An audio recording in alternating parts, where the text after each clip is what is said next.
गली मोहल्ले में मोहल्ला क्लिनिक होगा, आपका सारा इलाज उसमें मुफ्त होता है। मोहल्ला क्लिनिक में आप जाओ, वहां सारी दवाइयां मुफ्त होती हैं, टेस्ट मुफ्त होते हैं, डॉक्टर मुफ्त होता है, सलाह मुफ्त होती है। लेकिन हम चाहते हैं आपको मोहल्ला क्लिनिक जाने की जरूरत ही ना पड़े। हम क्यों बीमार हों? मोहल्ला क्लिनिक तो तब जाएंगे ना जब बीमार होंगे। हमें अगर योगा रोज करेंगे तो बीमार ही नहीं होंगे, और अगर बीमार नहीं होंगे तो मोहल्ला क्लिनिक जाने की जरूरत नहीं पड़ेगी। तो पहली चीज हम कोशिश ये करेंगे कि आप स्वस्थ रहें, खुश रहें, आपका पूरा परिवार स्वस्थ रहे, खुश रहे, आप बीमारी ना पड़े। लेकिन बीमारी का क्या पता हो, जिंदगी है, कभी भी बीमारी आ सकती है। अगर बीमारी आई तो आपकी अब ईमानदार सरकार है पंजाब के अंदर। वो सरकार आपके लिए जगह जगह मोहल्ला क्लिनिक भी खोल रही है, और आपकी सरकार जितने अस्पताल है, सारे सरकारी अस्पताल, उनको भी बहुत अच्छा किया जा रहा है धीरे धीरे, ताकि मोहल्ला क्लिनिक में तो छोटी छोटी बीमारियों का इलाज होता है। अगर कोई बड़ी बीमारी लग गई तो आपके जितने बड़े सरकारी अस्पताल हैं उनको भी शानदार बना रहे हैं। वहां भी आपका सबका सारा इलाज मुफ्त होगा, चाहे कितना भी बड़ा ऑपरेशन हो, कितनी भी महंगा ऑपरेशन हो, कितना भी महंगा इलाज हो। धीरे धीरे करके पंजाब के सारे सरकारी अस्पतालों को इतना अच्छा कर देंगे कि आपको कोई पैसा देने की जरूरत नहीं पड़ेगी। पिछले 1 साल के अंदर कई सारे काम किए हैं, लेकिन लॉ एंड ऑर्डर में जो काम पंजाब के अंदर हुआ है वो बहुत काबिले तारीफ है। पिछली सरकारों के टाइम पे इतना बुरा हाल था पंजाब के अंदर, लॉ एंड ऑर्डर का इतना बुरा हाल था। जब सरकार संभाली तो पता चला इतने गैंगस्टर्स चारों तरफ, इतने अपराधी थे चारों तरफ। पता चलता था ये वाला गैंगस्टर उस नेता का उस पे हाथ है, इस वाले गैंगस्टर का उस पार्टी का हाथ है, इसको नहीं पकड़ सकते, उसको नहीं पकड़ सकते। हमारा किसी के ऊपर हाथ नहीं था। एक एक करके सभी गैंगस्टर्स को एक एक करके सबको पकड़ पकड़ के जेल में डाला गया। पंजाब के अंदर सुनते थे कितने सालों से बेअदबी का इंसाफ नहीं मिल रहा था। सुनते थे कि बहुत बड़े बड़े लोग उसमें शामिल हैं, चालान पेश नहीं किए जा रहे थे। हमारा किसी से कोई संबंध नहीं था। सरकार आने के बाद जो एसआईटी बनी थी उस एसआईटी को पूरा खुली छूट दी गई, और मुझे बेहद खुशी है कि उन्होंने जितने बड़े नाम थे उन सारे नामों को डाल के और कोर्ट के अंदर चालान पेश कर दिया है। अब आगे की कार्रवाई चल रही है बिना किसी भय के, बिना किसी इंटरफेरेंस के। सुनते थे कि एक एसआईटी बनी थी, उसने नशे के खिलाफ जांच करके 4 लिफाफों के अंदर अपनी रिपोर्ट कोर्ट में पेश की थी। उसको 7 साल हो गए थे, उन 8 साल हो गए थे। उन लिफाफों में बंद था कि पंजाब के अंदर नशा क्यों हो रहा है, कौन इसके अंदर है। इसकी सरकार आई, उन्होंने भी वो कोर्ट को कहा नहीं जी नहीं, ये लिफाफे नहीं खुलने चाहिए।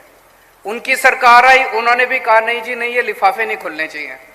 हमारी सरकार आई, हमने कोर्ट को कहा जी सारे लिफाफे खोल दो, हमारे को कोई डर नहीं है। और कल मुझे पता चला कि कोर्ट ने सारे लिफाफे खोल दिए।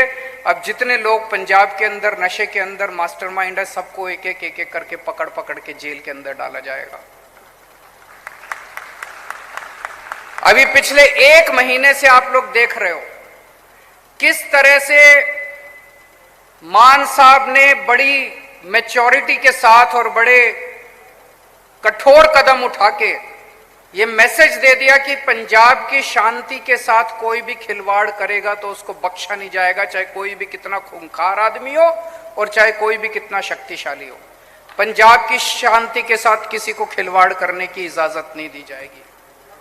और पिछले 1 हफ्ते से आप लोग देख रहे हो देश के अलग अलग हिस्सों के अंदर से खबर आ रही है, रामनवमी के मौके पे पता चल रहा है वहां दंगे हो गए, वहां दंगे हो गए, वहां दंगे हो गए।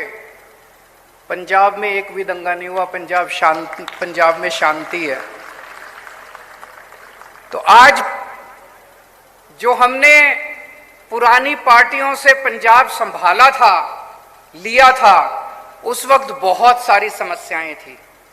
मैं ये नहीं कहूंगा सारी समस्याओं का समाधान हो गया, अभी बहुत कुछ करना बाकी है, हर क्षेत्र में बहुत कुछ करना बाकी है। लेकिन पिछले 1 साल में लॉ एंड ऑर्डर के ऊपर जितना काम हुआ है वो काफी काम है और आगे और काम करना है, लेकिन अच्छा काम होगा, सही रास्ते पे चल रहे हैं, क्योंकि अब पंजाब के अंदर ईमानदार और अच्छी नीयत की सरकार है।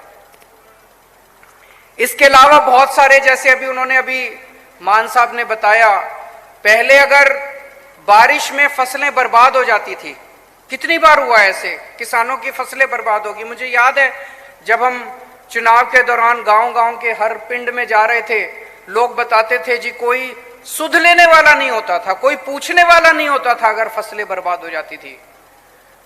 पहली बार ऐसे हो रहा है कि 15-15 हजार रुपए एकड़ के हिसाब से मुआवजा मिल रहा है और हाथ की हाथ मिल रहा है। पहले तो होता था ऐलान कर देते थे, ऐलान करने के बाद चेक नहीं मिलता था, चेक मिलता था तो पैसे नहीं आते थे, कई साल बीत जाते थे, फसल बर्बाद हुई 3 साल पहले, आज तक चेक नहीं मिला। अब हाथ की हाथ आपको चेक मिल रहा है, क्योंकि आपकी अपनी सरकार है, आपके अपने लोगों की सरकार है, आपका ख्याल रखती है।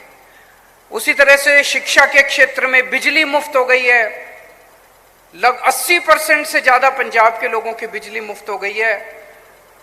पहले जितने चुनावी वादे होते थे वो आखिरी साल में याद आते थे, हमने एक चुनावी वादा अपना तुरंत हमने चालू करना, इंप्लीमेंट करना चालू कर दिया। अभी मैं मान साहब को सुन रहा था, जिस तरह से, जिस भावना के साथ और जिस तरह से उन्होंने अपनी बातें रखी, खासकर युवाओं के लिए, वो बहुत ही दिल को छूने वाली थी।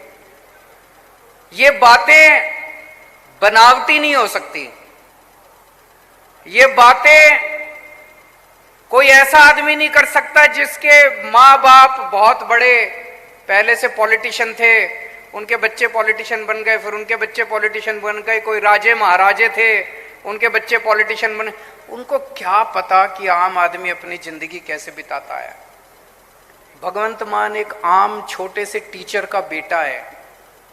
भगवंत मान ने अपने बचपन में किसानी करी है, उसको पता है कि एक आम आदमी की जिंदगी कैसे जी जाती है।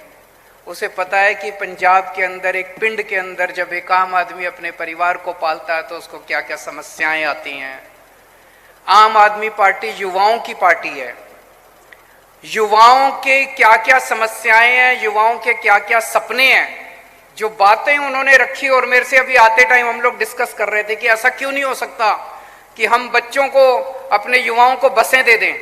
एक बस के ऊपर उनका कहना था कि 4 बच्चे काम कर सकते हैं, एक बस का लाइसेंस दे देंगे, 4-4 बच्चों को दे देंगे, और बोले कितने हजार बच्चों को इस तरह से रोजगार मिल सकता है। अब अंग्रेजी में कहते हैं स्काई इज द लिमिट। मैं सभी युवाओं को कहना चाहता हूं कि आप सपने देखिए, बड़े सपने देखिए, और आपके साथ उन सपनों को पूरा करने के लिए आपका बड़ा भाई भगवंत मान यहां बैठा है, वो सारे सपने पूरे करेंगे। उन्होंने आपको एक बस चलाने से लेके और जोमेटो और फ्लिपकार्ट तक के सपने दिखाए हैं। आप सपने देखिए, वो सारे सपने पूरे करेंगे। आपके हाथ में, हम नहीं चाहते कि आपके हाथ में नशे की पुड़िया हो, हम नहीं चाहते कि आपके हाथ में गन हो, आपके हाथ में हम रोजगार देना चाहते हैं, आपके हाथ में हम किताब देना चाहते हैं, हम आपके हाथ में कलम देना चाहते हैं, हम आपके हाथ में विकास देना चाहते हैं। तो ये मौका है, ऊपर वाले ने बहुत अच्छा मौका हम लोगों को भेजा है कि एक ईमानदार सरकार आज पंजाब के अंदर है, दिन रात 24 घंटे काम कर रहे हैं। बस आपका इसी तरह से प्यार और आशीर्वाद मिलता रहे। और इस वक्त जितने लोग टीवी के ऊपर हमारा प्रोग्राम देख रहे हैं, सबको मैं कहना चाहता हूं 25-25 लोग इकट्ठे हो जाओ, इस मौके का फायदा उठाओ, योगा क्लासेस को ज्वाइन करो। मैं आपको एश्योर कर रहा हूं बहुत मजा आएगा। अभी शायद केवल सुबह शुरू कर रहे हैं, दिल्ली के अंदर हमने सुबह और शाम को शुरू कर दी थी। महिलाओं को सुबह दिक्कत होती थी, क्योंकि महिलाओं को अपने बच्चों को सवेरे सवेरे